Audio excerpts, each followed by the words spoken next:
ఈరోజు మన కార్యక్రమం 24/10/2025 రోజున మహాధర్నా ఇంద్రపార్క్ హైదరాబాద్లో జరుగుతున్నది.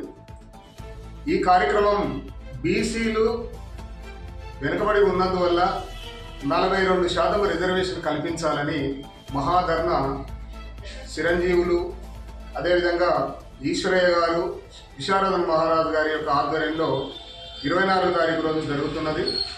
నాగర్ కర్నూలు జిల్లా యావత్ అందరు ప్రజానికం అందరూ కూడా బీసీలు, ఎస్సీలు, ఎస్టీలు ఒక కలగుంపుగా వేలాది మందిగా ఉదయం 10 గంటలకు తరలి రావాలని ఇక్కడ నాగర్ కర్నూలు జిల్లా బీసీ, ఎస్సీ, ఎస్టీ, జేఏసీ కన్వీనర్గా పెద్దేటి నిరంజన్గా నేను పిలుపునిస్తున్నాను. దయచేసి మీరందరూ కూడా అనాది నుండి ఉద్యమాలు ఎన్నో రకాలుగా మనం చేశాం. ఇవాళ ఒక తరుణం ఏర్పడ్డది. దానికి మనమందరం కూడా ప్రజలు మమేకమై ముందుకొస్తే తప్ప ఈ యొక్క మనకి రాజకీయ వాటా, అదేవిధంగా విద్య, ఉద్యోగ అవకాశాలు మనకు రాకపోగా ఇంకా మనం ముందు భవిష్యత్తులో నష్టపోయే అవకాశం ఉంది. కాబట్టి తప్పకుండా విద్యార్థులారా, అదేవిధంగా ఉద్యోగులారా, మీరందరూ కూడా బీసీలను మమేకం చేయండి. ఎస్సీ, ఎస్టీలను సపోర్ట్ తీసుకుందాం.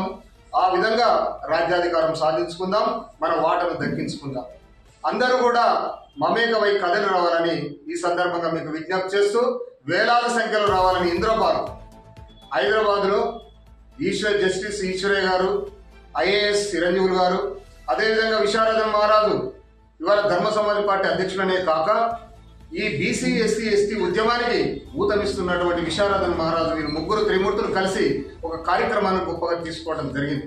కాబట్టి మీరందరూ కూడా సహకరించి మీ వాహనాల్లో పెద్ద ఎత్తున హైదరాబాద్కు 24వ తారీఖు నాడు 10 గంటలకు బయలుదేరి రావాలని విజ్ఞప్తి చేస్తూ పిలుపునిస్తున్నాం. Telangana BC, SC, ST, JAC నార్కన్ జిల్లా కమిటీ మెంబర్గా ఈరోజు 42% రిజర్వేషన్ చట్టాన్ని 9th షెడ్యూల్లో చేర్చాలన్న డిమాండ్తోన రేపు 24వ తారీఖున ఇందిరా పార్క్ దగ్గర జస్టిస్ ఈశ్వరయ్య సార్, అదేవిధంగా Chiranjeevi, IAS retire officer Chiranjeevi sir, doctor Visharadan Maharaj గారి ఆధ్వర్యంలో 42% బీసీ రిజర్వేషన్ సాధన సమితి ఆధ్వర్యంలో మహాధర్నా నిర్వహించబోతున్నాం. మరి మొన్న ఒక బంద్ జరిగింది, బీసీజేఏసీ ఆధ్వర్యంలో బంద్ నిర్వహించడం జరిగింది. ఆ బంద్ చీకట్లో జరిగినటువంటి బంద్గా పరిగణిస్తాము. దేనికి అంటే శత్రువు ఎవరో తెలియకుండా అన్ని పార్టీల వాళ్ళు మద్దతు తెలిపి బంద్ను విజయవంతం చేశారు. ఈ మాట ఎందుకు అంటున్నామంటే చీకట్లో జరిగినటువంటి బంద్, చీకట్లో అందరూ కలిసి యుద్ధానికి వచ్చారు, చీకట్లో యుద్ధం చేసారు. లైట్ వేసి చూస్తే ఆ జేఏసీ బంధుకి మొత్తం నాయకత్వం అయింది అగ్రకులాలు. అంటే చేయాల్సింది ఈ రాష్ట్ర ప్రభుత్వము మద్దతు తెలిపింది, కేంద్ర ప్రభుత్వం మద్దతు తెలిపింది, అందరూ ఈ బంద్లో పాల్గొన్నారు. మరి యుద్ధం ఎవరిపైన చేసినాం? ఆ రోజు బంధు దేనికోసం చేసినాం? 42% బీసీ రిజర్వేషన్ను 9th షెడ్యూల్లో చేర్చి చట్టబద్ధం చేయాలని చెప్పేసి పెట్టడం జరిగింది.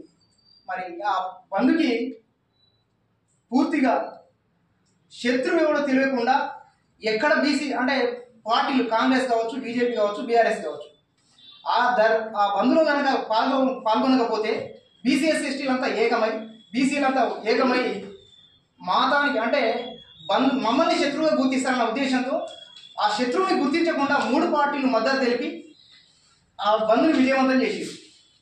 అందుకే రేపు జరగబోయే మేము చేసే యుద్ధం మహాధర్నా దేనికోసం అంటే శత్రువు ఎవడో చూపించడం కోసమే రేపు ఇందిరా పార్క్ దగ్గర మహాధర్నాని నిర్వహించబోతా ఉన్నాం.